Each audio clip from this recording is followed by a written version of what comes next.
एक वाकई में दिल दहलाने वाली घटना सुबह सामने आई और उसने ये सोचने को मजबूर किया कि ये जो नफरत रोज आपके घरों में परोसी जाती है, टीवी चैनल के माध्यम से, आपके ड्राइंग रूम में, आपके बेडरूम्स में, जहां देखो व्हाट्सएप के माध्यम से, सोशल मीडिया के माध्यम से, ये नफरत वाकई में इस देश के लोगों को हैवान और राक्षस बना रही है।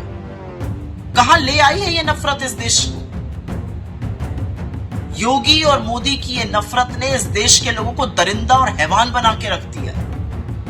जयपुर मुंबई की एक ट्रेन में आरपीएफ के कांस्टेबल चेतन सिंह नामक व्यक्ति ने अपने वरिष्ठ साथी टीकाराम मीणा की और 3 और लोगों की हत्या कर दी और हत्या के बाद शव के पास खड़े होकर, जिसमें 2 मुसलमान थे, खड़े होकर कहा अगर हिंदुस्तान में रहना है तो योगी मोदी कहना है।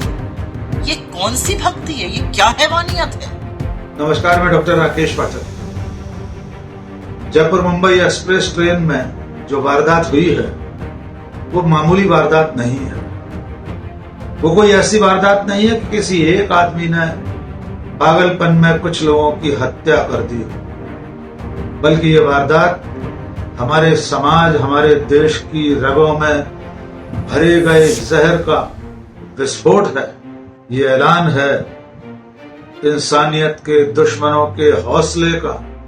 कल जो वाकया हुआ, कल जो भयानक और दर्दनाक हादसा हुआ, वो तो आपको पता ही होगा, लेकिन शॉर्टकट में एक बार सुन लीजिए कि मुंबई में एक चलती हुई ट्रेन में एक आरपीएफ के जवान यानी पुलिस ने अंधाधुंध फायरिंग कर दी और इस फायरिंग में 4 लोगों की मौत हो गई और इन 4 लोगों में आरपीएफ का ही एक जवान यानी पुलिस ही, जिसका नाम टीकाराम मीणा है, वो भी शामिल था, वो भी मारा गया। बाकी 3 मुसलमान थे। फायरिंग करने वाले का नाम चेतन कुमार बताया जा रहा है और साथ साथ ये भी बताया जा रहा है कि चेतन कुमार ने ये इसलिए किया कि उसका दिमागी तवाजुन ठीक नहीं था, वो ट्रांसफर की वजह से परेशान था। अब चूंकि उसका नाम चेतन कुमार है इसलिए वो दिमागी तौर से ठीक नहीं था, मानसिक रूप से वो बीमार चल रहा था। हाँ, अगर वो अब्दुल्ला अब्दुर्रहमान होता तो वो कुख्यात आतंकवादी होता, दहशतगर्द होता और पाकिस्तान से उसका कनेक्शन होता। चलिए मान लिया कि वो दिमागी रूप से बीमार था या बीमार है, लेकिन आपको बता दूं कि इस बीमारी की चपेट में अब बहुत लोग आ गए हैं। ऐसे मानसिक बीमार अब घर घर में बैठे हुए हैं। ऐसे बीमार कई ताऊ, कई चाचा और कई मामा आपको ये कहते हुए मिल जाएंगे कि इनको मार देना चाहिए, भगा देना चाहिए। और हैरानी की बात देखिए कि ये कैसा बीमार था, ये कैसा, इसका दिमागी तवाजुन ठीक नहीं था कि 3 अलग अलग डिब्बों में जाकर 3 मुसलमानों को बराबर तलाश करके वो गोली मारता है। यानी इतना वो होश में था, इतना तवाजुन उसका ठीक था कि उसको पता था कि मारना है तो दाढ़ी टोपी वाले को ही मारना है। पता चला कि इसके पीछे इस्लामोफोबिया और मुसलमानों से नफरत है। डॉक्टर राकेश पाठक ट्विटर पे कहते हैं कि ये वारदात समाज की रगों में भरी गई नफरत का विस्फोट है। ये वारदात इंसान के दुश्मनों के हौसलों का ऐलान है। अस्सलामु अलैकुम, मैं हूं मोहम्मद शुजाउद्दीन। नाज़रीन, आप मेरे हाथ में ये जो देख रहे हैं ये है तकमीली तलबीना। तकमीली तलबीना ताकत, सेहत और शिफा के लिए सुन्नत और तिब्ब नबवी का बेहतरीन नुस्खा है। अगर आप अपने इलाके में तकमीली तलबीना का बिज़नेस करके गारंटी के साथ हर महीने 15 से 25 हज़ार रुपये तक कमाना चाहते हैं तो अभी इस नंबर पर कॉल करें 9890963757। मेरी अपनी कंपनी है Takmeeli food products private limited, Malegaon, India. अब ये बात सामने आई है कि चेतन कुमार गोदी मीडिया पर जहरीली डिबेट देख देख कर उसके दिमाग में मुसलमानों के खिलाफ जहर भर चुका था।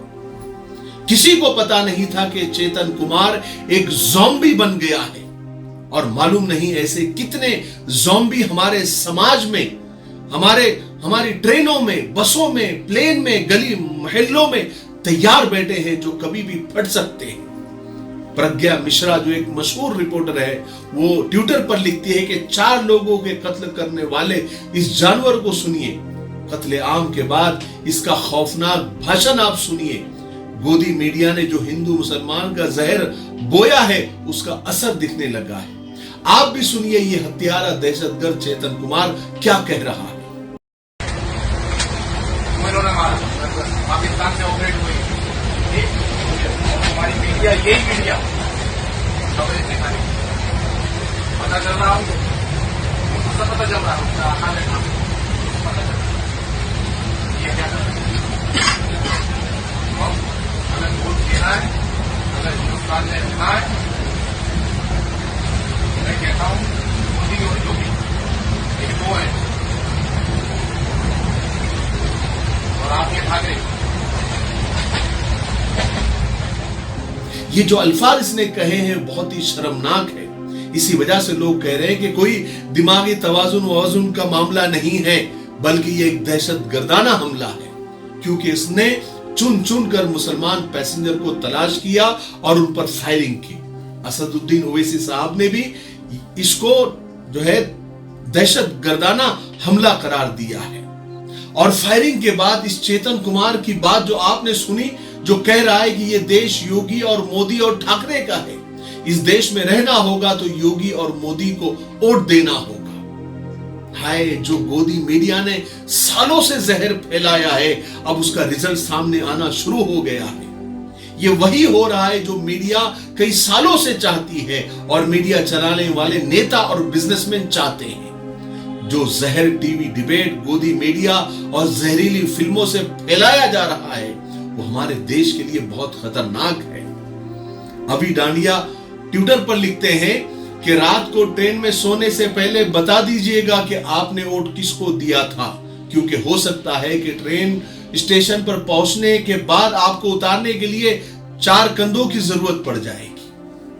किसी ने बहुत अच्छी बात कही है कि नफरत और दुश्मनी की आग को मत भड़काओ, दुनिया प्यार और मोहब्बत की भूखी हो चुकी है और नफरत भड़काने वालों को यह खबर होनी चाहिए कि हवा का रुख अगर बदला तो खाक वो भी हो जाएंगे।